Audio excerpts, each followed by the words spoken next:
Irmãos, nós estamos fazendo a coisa certa que precisa ser feita nesta noite. Sempre tem um evento assim extraordinário, sempre eu recebo alguma sugestão de algum irmão: pastor, por que não muda o horário do culto? Por que não cancelamos uma reunião de oração? Então, há certas coisas aqui na igreja que faz parte da nossa identidade não mudar. Então, nós nunca trocamos o eterno pelo temporário. Vocês já aprenderam comigo que reunião de oração, por exemplo, nós não mudamos. Eu acho que a nossa agenda com Deus deve ter prioridade. Ela deve ter precedência comparado com os nossos compromissos humanos. Então, nós estamos hoje aqui no momento certo, no dia certo, amém? Eu sei que muitos de vocês estão antenados aí no celular. Agora mesmo recebemos uma mensagem do pastor Hernandes, recebi do Davi também, não sei onde que está. Eu estou crendo, meus irmãos, que Deus está devolvendo o Brasil para nós. Eu estou crendo. E hoje achei no meio das minhas coisas lá na gaveta um broche que usava em Seul, que fazia parte da comissão brasileira, numa conferência mundial de evangelismo. E aí peguei o broche, fazia muitos anos que eu não usava, e está aqui, a bandeira do Brasil. Nós oramos, pedimos o Brasil de volta. Eu creio que Deus está dando o Brasil de volta. Nós viemos nesses meses passados, orando, jejuando. Muitas dessas reuniões não foram fáceis, foram difíceis. Nos sentíamos muitas vezes como quem estava empurrando um caminhão morro acima, mas perseveramos. Eu creio que a igreja no Brasil foi desperta por Deus.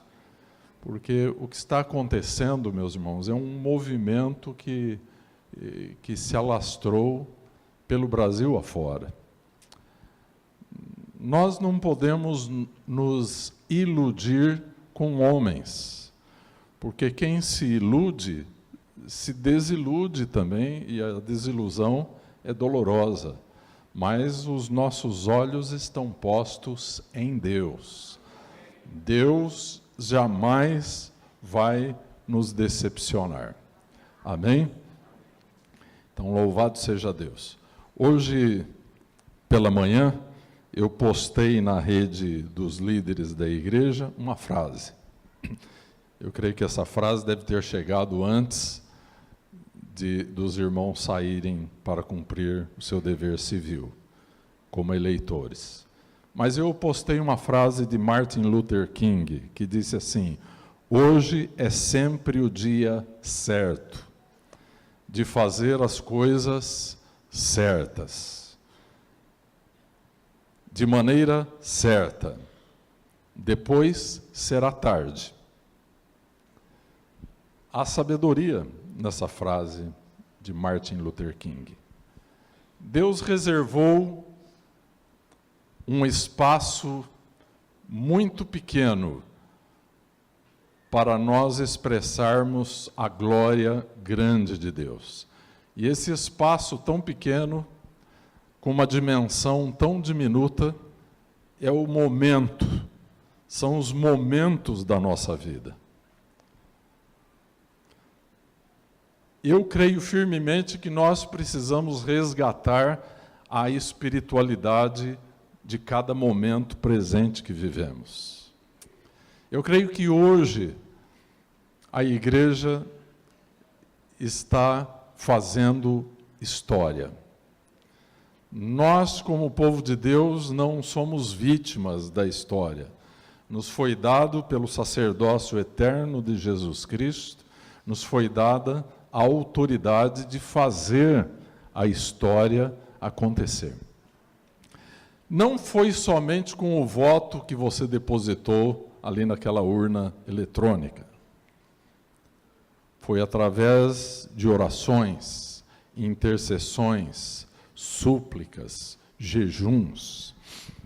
E eu tenho absoluta certeza que igrejas espalhadas pelo Brasil todinho levaram isso a sério. E nós vamos entrar num tempo de colheita, de reconstruirmos esta nação, de passarmos aos nossos filhos, aos nossos netos, um legado melhor do que aquilo que estava sendo construído, ou melhor, destruído. Então nós louvamos a Deus, que Brasil ainda seja um lugar aprazível para se habitar, para se multiplicar, florescer e frutificar. Amém? Eu queria, neste momento, usar um versículo que está no livro de Isaías, capítulo 32. Ainda não é a pregação que vamos fazer nesta noite. Mas o capítulo 32 do profeta Isaías, que é um profeta evangélico, fala sobre o reinado do rei, do justo rei. Provérbios 29:2 diz que quando o justo governa, o povo se alegra. Amém? E que feliz é a nação que tem ao Senhor por Deus. No domingo passado eu citei uma frase de George Whitefield, que dizia que não há bênção maior de Deus do que quando Ele dá a uma nação governantes sábios e justos. E Whitefield dizia também que não há maldição maior do que quando Deus dá governantes mesquinhos e ladrões. Eu creio que nós estamos vivendo um momento de transição.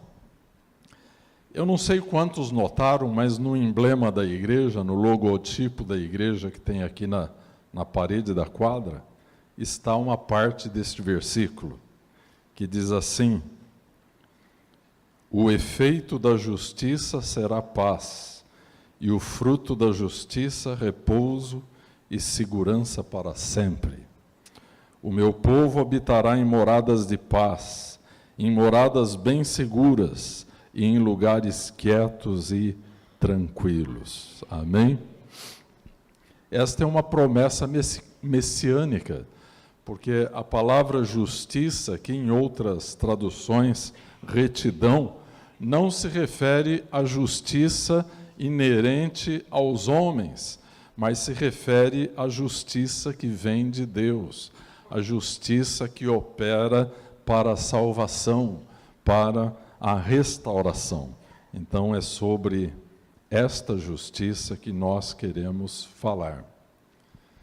Porque a justiça divina, ela é sempre justa, ela é sempre reta.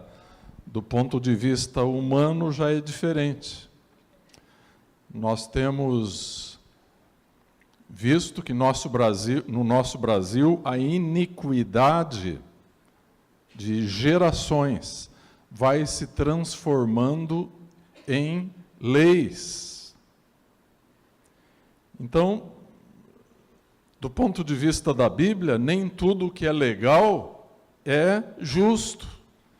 Então, se queremos um padrão absoluto para a justiça, nós temos que ter uma vara de medida justa, eterna. E nós nos referimos, então, aqui à Bíblia. Então está escrito aqui na quadra, o símbolo da igreja está escrito: o efeito da justiça será paz. Quantos aqui já atentaram para esta palavra que está lá? Provavelmente muitos passaram por ali, viram e não enxergaram. Mas esta é uma profecia messiânica muito importante, que se encontra na Bíblia e de certa forma está ligada ao logotipo da nossa comunidade. Agora vamos ao texto que eu queria compartilhar com a igreja, que está no livro de Hebreus, capítulo 1, versículo 8. Na verdade, o autor de Hebreus, que nós não sabemos quem é, sabemos que foi o Espírito Santo quem inspirou, mas não sabemos quem foi o homem que Deus usou para escrever um livro tão profundo e tão importante. Mas em Hebreus, então, capítulo 1, versículo 8, diz assim: mas acerca do Filho, o teu trono, ó Deus, é para todo o sempre, e cetro de equidade é o cetro do seu reino. Ele está fazendo uma citação do Salmo 45, versículo 6. Depois você pode comparar na sua Bíblia. E uma outra tradução diz assim: o cetro do teu reino é um cetro de retidão. Outra tradução diz: o cetro do teu reino é um cetro de justiça. Eu estou dando de diferentes traduções que nós encontramos na língua portuguesa. Agora eu lhe pergunto, o cetro simboliza o que na Bíblia? O cetro é um símbolo de autoridade, não tanto de poder, mas de autoridade. Autoridade e poder são coisas diferentes, Quando nós falamos com Deus a respeito de poder, Ele nos responde falando conosco a respeito de pureza. Vai orar e pedir poder para Deus. E se você puder ouvi-lo, Ele vai falar com você a respeito de pureza. Porque para exercer o poder, você precisa ter pureza de coração. Diz que tem o coração puro. A Bíblia diz em Provérbios, de todas as coisas que devemos guardar nesta vida, devemos guardar o nosso coração, porque dele procedem as saídas da vida. Então é extremamente perigoso usar o poder sem pureza. Então o cetro está relacionado com algo acima do poder que pode ser exercido por um homem ou por uma mulher na face da terra com a permissão de Deus. O cetro se refere à autoridade. Mas aqui diz então que o cetro messiânico do reino de Deus é um cetro de justiça, é um cetro de retidão. Então, retidão é alicerce para a autoridade espiritual. Porque uma pessoa pode ter autoridade externa, concedida por uma igreja, concedida pelo Estado. Eu lhe pergunto, era esse tipo de autoridade que Jesus usava? Sim ou não? Não. Jesus tinha uma autoridade interna que lhe era concedida por Deus, uma autoridade que vinha de dentro, e que logo que o ouviram, imediatamente discerniram que o ensinamento de Jesus não era como o dos escribas e fariseus. Ensinava como quem tinha autoridade. Então, para usar a autoridade no reino espiritual, um dos alicerces fundamentais é a retidão. O cetro do teu reino é um cetro de retidão. Vamos usar esta tradução. Agora, a Bíblia nos mostra que existem dois tipos de retidão. Existe a retidão que nos é atribuída por Deus quando nós nos convertemos. E existe uma outra forma de retidão, que é a retidão cumprida. Eu vou dar um breve relance histórico. Há muitas igrejas que colocam uma ênfase muito forte na retidão atribuída ao crente no ato de sua conversão. Estou para Cristo, arrependeu-se dos seus pecados, recebeu o perdão dos pecados, recebeu o Espírito Santo para ter um novo coração, um novo espírito e uma vida eterna. Amém? Esses são os nossos primeiros passos com Cristo.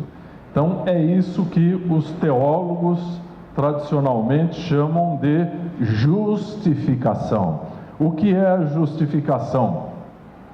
A justificação é aquele momento divino em que Deus, por causa do nosso arrependimento e da nossa fé, nos faz um crédito maravilhoso na nossa conta corrente espiritual. Deus então vem e acredita os méritos de seu Filho Jesus Cristo em nossa vida, e toda aquela nossa pecaminosidade é colocada na conta de Jesus Cristo. E Ele levou sobre a cruz do Calvário o nosso pecado, a nossa maldição, a nossa rebelião, a nossa desobediência. Então, houve como que um movimento. Eu estou usando este exemplo apropriadamente, porque a palavra redenção, ela tem uma base contábil. Quer dizer, fomos redimidos, fomos comprados por Deus, mediante um pagamento, a vida, o sangue de nosso amado Senhor e Salvador na cruz do Calvário. Então, quando nós falamos, igualmente existe uma redenção consumada por Jesus na cruz, e existe uma redenção que é aplicada na nossa vida. Então, nós temos duas dimensões. A redenção consumada ocorreu há 2000 anos atrás, ali no Monte Calvário. Mas a redenção aplicada está transcorrendo aqui em nossa vida. Depende das escolhas que fazemos na nossa vida. Está estreitamente relacionada com a palavra santificação, que é um passo seguinte da salvação. justificação. Então, muitas igrejas colocam uma ênfase muito grande na justiça que nos foi atribuída. No livro de Romanos, no capítulo 3, o apóstolo Paulo usa a palavra justiça imputada, dá uma ideia claramente contábil. Versículo 3: pois que diz a Escritura, Abraão creu em Deus, e isto lhe foi imputado para justiça. Quer dizer, Abraão, por causa de sua fé, ele recebeu uma justiça que lhe foi atribuída, como se Deus lhe fizesse um crédito.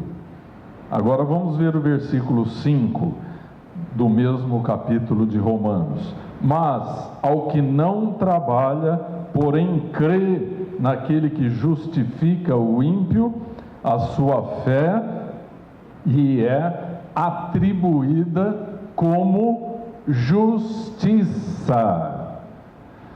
Isso aqui então é que os teólogos chamam de justiça atribuída, retidão que nos é atribuída no ato da redenção.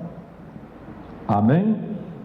Se você está em Cristo, você tem esta justiça que lhe foi atribuída. A retidão de Jesus Cristo, então, precisa ser creditada, imputada, atribuída na nossa conta. Quantos podem dizer: graças te dou, Senhor, porque eu não trabalhei pela minha salvação, teu Filho Jesus trabalhou por ela. Amém? E agora, por obra da tua graça, eu entrei no gozo desta salvação. Amém? Há um texto muito conhecido no livro de Efésios, um texto importante, na carta aos Efésios, no capítulo 2, versículo 8 e 9, quando Paulo diz aos Efésios: porque pela graça sois salvos, mediante a fé, e isto não vem de vós, é dom de Deus, não de obras, para que ninguém se glorie. Eu lhes pergunto, amada igreja, Paulo aqui se refere à justiça atribuída ou à justiça cumprida? Ele se refere à justiça atribuída. Amém? E ele diz muito bem: não de obras, para que ninguém se glorie. Eu vou dar um exemplo. Eu não aprecio muito o futebol, mas nós vivemos no país do futebol, né? Então eu vou dar um exemplo do futebol. Imagine vocês que Deus estabelecesse para que um jogador de futebol chegasse a ser o rei do futebol, que ele precisaria marcar 10.000 gols. Aí nós temos um que conseguiu marcar 1.000. Ficaria faltando somente 90% da exigência divina. Então, o que eu quero mostrar para vocês, por mais que nós pudéssemos trabalhar pela nossa salvação, nós jamais atenderíamos às exigências da santidade de Deus.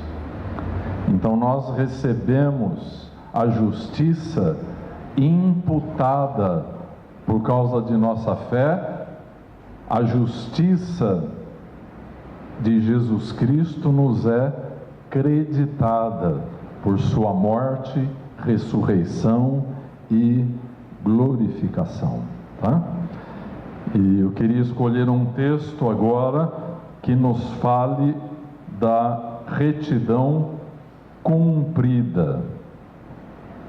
Eu queria pedir no mesmo livro de Romanos,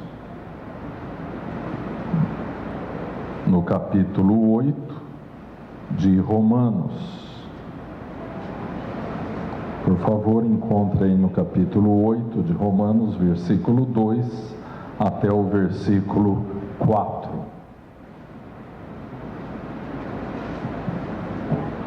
Porque a lei do Espírito da vida em Cristo Jesus me livrou da lei do pecado e da morte.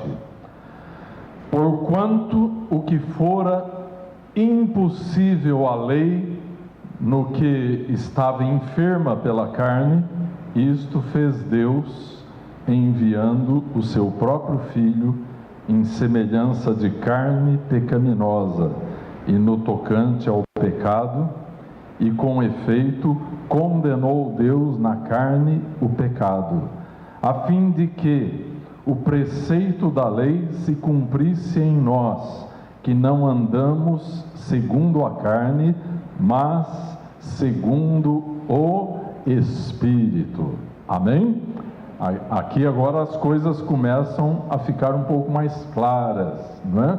Nós olhávamos para a lei mosaica e víamos que nós não podíamos cumpri-la, e que a lei do Antigo Testamento apenas podia nos mostrar o quão distantes nós estávamos da obediência perfeita a Deus. Podíamos ver o quanto a nossa natureza estava corrompida pelo pecado. Então a lei nos mostrava o quanto nós estávamos distantes, mas agora, através de Jesus, o Espírito Santo começa a tomar o controle do nosso destino. Amém? Sem jamais nos usar como uma marionete, mas Ele como consolador, fortalecedor, como parceiro nosso, como parceiro de aliança. Ele é o Espírito de Jesus Cristo. Jesus agora é nosso irmão mais velho, e nós entramos em aliança com Deus, e o Espírito Santo que está em nós, o Espírito Santo que nos foi concedido, é o mesmo Espírito de Cristo glorificado, e Ele, em sua parceria conosco, começa a nos guiar para fora do pecado de santificação. E então a justiça começa a se cumprir em nossa vida. Já não é apenas a justiça imputada, creditada, atribuída, agora é uma justiça prática que eu começo a viver. Eu me lembro muitos anos atrás que eu passei por um teste muito difícil e Deus permitiu que eu fosse duramente provado na minha vida. E eu passei por um deserto, e dentro desse deserto, Deus me fez claramente ver que dentro de mim havia algo que queria se distanciar dele, havia algo em mim que queria pecar. E quanto mais eu buscava a Deus, e eu sempre fui muito honesto na minha relação com Deus, Deus começou a me mostrar que havia também algo em mim que queria buscá-lo. Havia algo em mim que resistia ao pecado, que resistia ao mal. Então havia algo em mim, e como foi bom, meus irmãos, que este algo em mim é o Espírito de meu Senhor Jesus Cristo. Então aqui em Romanos está dizendo exatamente isso, que o Espírito Santo toma lugar, e ele toma o controle para trazer a aplicação da justiça. Então não é mais uma retidão que me é atribuída, mas agora é uma retidão que está sendo vivenciada, ela está sendo cumprida em minha vida. E há um texto muito bonito que eu quero entregar para vocês, em 2 Pedro, capítulo 1, versículos 5 a 7. Por isso mesmo, vós, reunindo toda a vossa diligência, associai com a vossa fé a virtude, com a virtude o conhecimento, com o conhecimento o domínio próprio, com o domínio próprio a perseverança, com a perseverança a piedade, com a piedade a fraternidade, com a fraternidade o amor. Amada igreja, que tipo de retidão, a que tipo de retidão refere-se o texto? Retidão cumprida. É a retidão que está se expressando na nossa vida, através das escolhas que fazemos a cada momento. Aquelas escolhas em que preferimos ao Senhor, preferimos a obediência à rebelião. Amém? Glória a Deus. Salmo 34, versículo 15 diz assim: os olhos do Senhor estão sobre os retos, e os seus ouvidos atentos ao seu clamor. Amém? Por que Deus está tão atento ao nosso clamor? Porque nós estamos aqui expressando a nossa retidão. Mas eu quero voltar ao começo da mensagem, porque eu lhes falei das igrejas que dão às vezes uma ênfase muito grande a um certo tipo de retidão, e outras enfatizam outro tipo de retidão. E eu, por uma razão assim de ética, eu prefiro sempre pregar o Evangelho sem dizer o nome de igrejas, né? Mas como eu estou lhes dando um relato histórico também, sou obrigado a citar. Por exemplo, igrejas como a Igreja Luterana, Igreja Anglicana, Igreja Batista, Igreja Presbiteriana. Geralmente essas igrejas históricas carregam mais fortemente em sua teologia, enfatizam mais profundamente a retidão atribuída, a justiça imputada, né? O que está correto fazer, mas existe o outro lado da moeda, que é a justiça que precisa ser expressa na nossa vida, é a justiça que precisa se cumprir na nossa vida. Porque o que nós queremos na nossa vida, queridos irmãos, desculpe a força da expressão, não é ter apenas um bom sermão fúnebre no dia da nossa transferência para o reino de Deus. Mas nós precisamos dar glória a Deus enquanto estamos aqui. Amém? Então, aí que eu me refiro à importância da justiça cumprida, expressa, aplicada na nossa vida, como bem demonstrou o apóstolo Pedro, né? Portanto, as igrejas que têm um viés mais carismático, mais pentecostal, e se analisarmos a história da igreja, analisamos o movimento pietista na Alemanha e no leste da Europa, depois examinamos o movimento puritano na Grã-Bretanha. Depois examinamos o movimento de renovação espiritual nos Estados Unidos, as igrejas wesleyanas,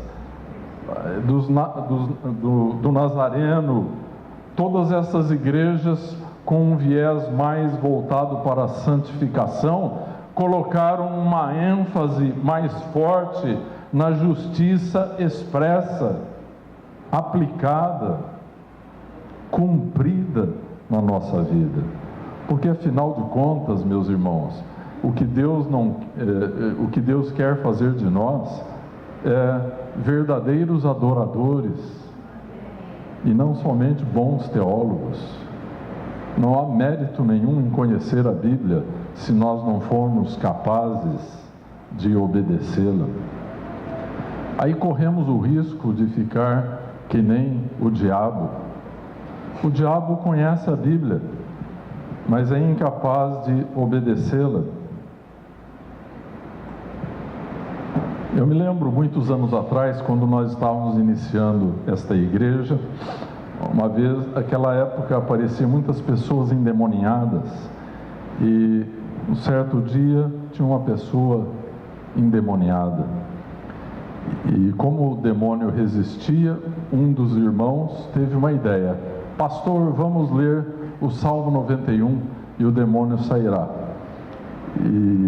E ele citou o primeiro versículo e o demônio citou todos os outros depois dele e não saiu.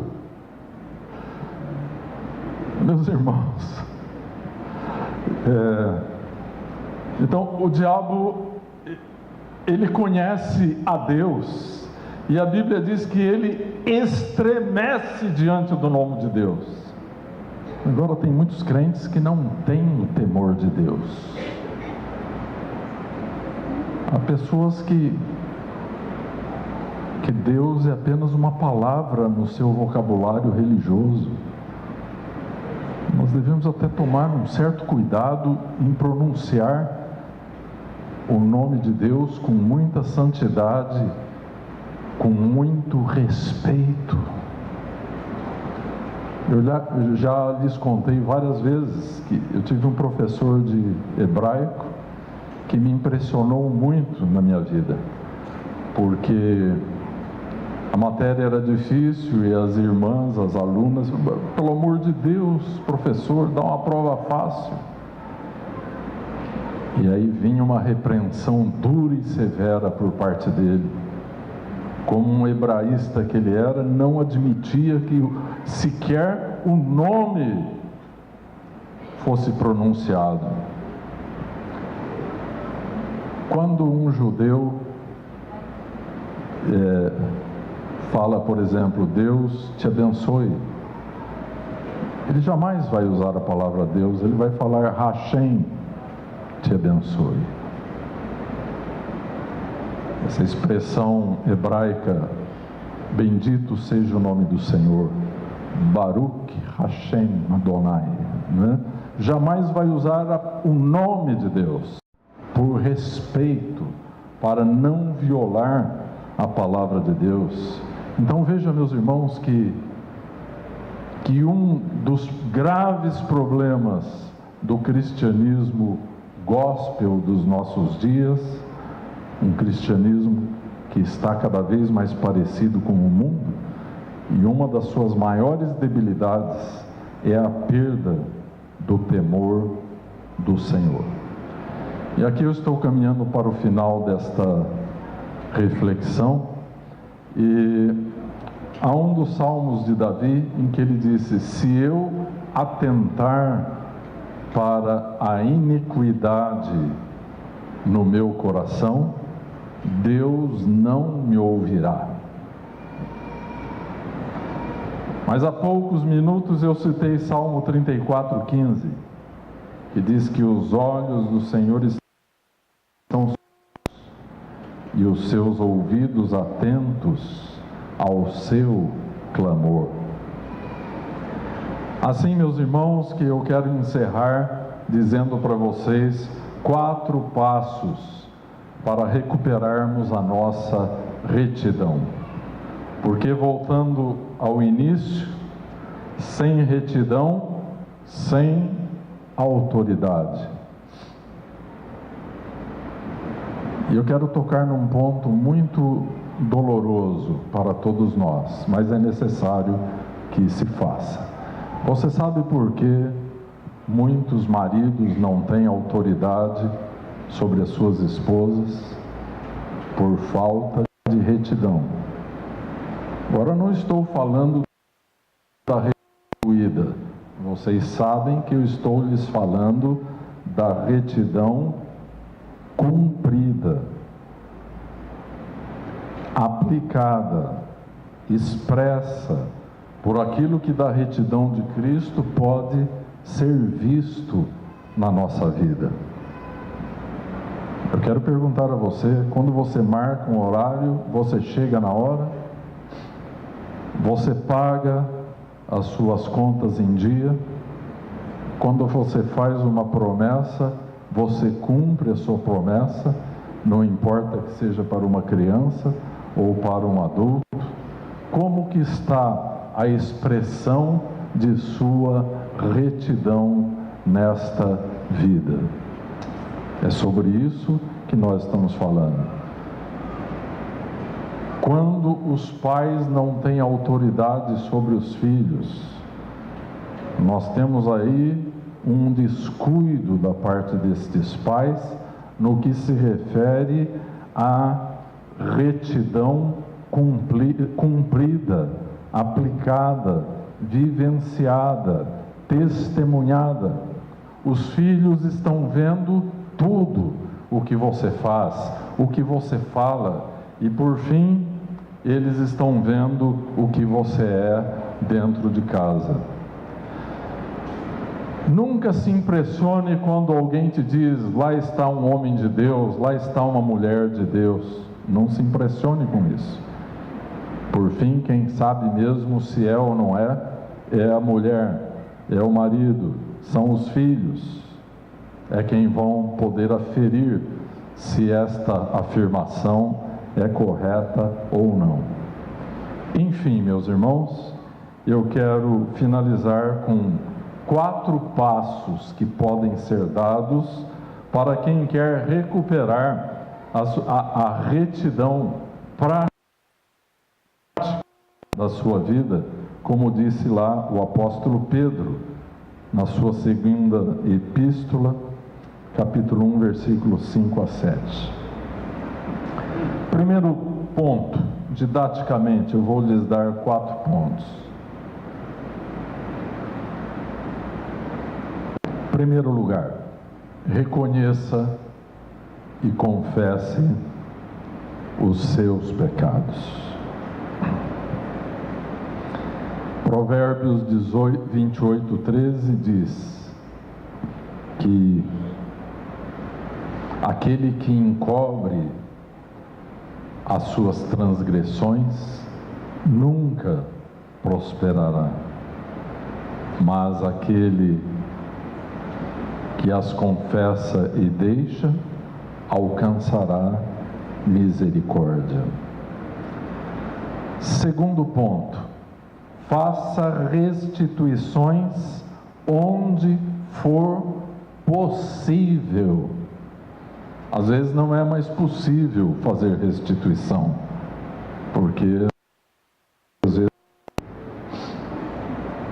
Mas até mesmo nesses casos, eu já fui testemunha de pessoas que não puderam fazer a restituição para o falecido e fizeram para os descendentes.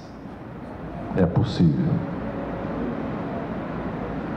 Senão o pecado fica gritando e não te deixa fazer nada. Terceiro ponto, tente curar relacionamentos rompidos sempre que isto for possível.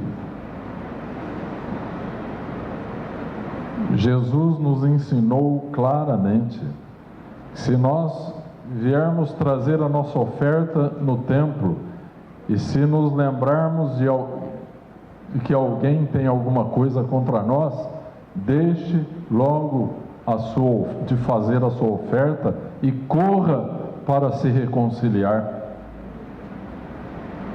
Por quê? Para preservar a sua retidão expressa, prática.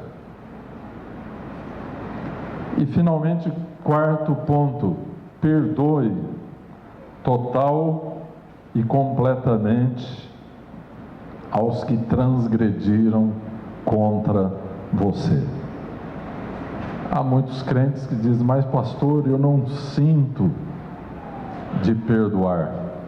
Mas o perdão nunca foi um sentimento, não é para você sentir mesmo. Perdão é um ato de obediência. Não é uma coisa que você sente, é uma coisa que você decide fazer por obediência a Jesus Cristo, e é uma coisa que você faz, é uma coisa que você dá, você concede, não importa quão grande tenha sido a ofensa, porque você ama mais a Deus. O seu amor a Deus é maior do que o tamanho da ofensa, e será sempre maior do que o tamanho da ofensa. Então você perdoa e fica livre. Quer ser um homem e uma mulher livre? Perdoe sempre. Amém? Então estão aí 4 passos para você reaver a sua retidão. E aqui eu quero terminar pelo versículo principal que usamos. O cetro do teu reino é um cetro de retidão. Amém? É isso que nós profetizamos sobre a tua vida, em particular, sobre a tua casa. E nesse dia tão especial, profetizamos isso sobre a nossa nação. Amém? Volto a dizer que tivemos muitos dias difíceis de oração, mas hoje me sinto mais leve. Eu estou muito confiante em meu coração que Deus acolheu as nossas súplicas. Amém? Pelo Brasil. E é o tempo de nós começarmos agora a ver uma colheita de tudo que temos clamado e chorado aos pés de Jesus pelo nosso país. Queria pedir a vocês, meus prezados e amados irmãos, que jamais diminuam, jamais humilhem e ofendam aqueles que nos pisaram e que tanto contribuíram para a destruição da causa de família aqui nesta nação. Jamais use o momento presente para fazer menos deles. Nós não devemos estar divididos contra as pessoas e muito menos contra os nossos irmãos. Então, atitudes erradas e atitudes não cidadãs não devem ser vistas no meio do povo de Deus. Lembre-se da mensagem desta noite. Nós temos uma retidão aplicada na nossa vida que deve ser testemunhada pelos nossos atos, pelas nossas escolhas, pelo nosso testemunho diário. Quer estejamos aqui dentro de um templo para celebrarmos a ceia, quer estejamos no nosso local de trabalho ou em qualquer lugar deste mundo. Amém? Vocês entenderam então? Então é assim que devemos fazer. Gostaria de convidar os irmãos a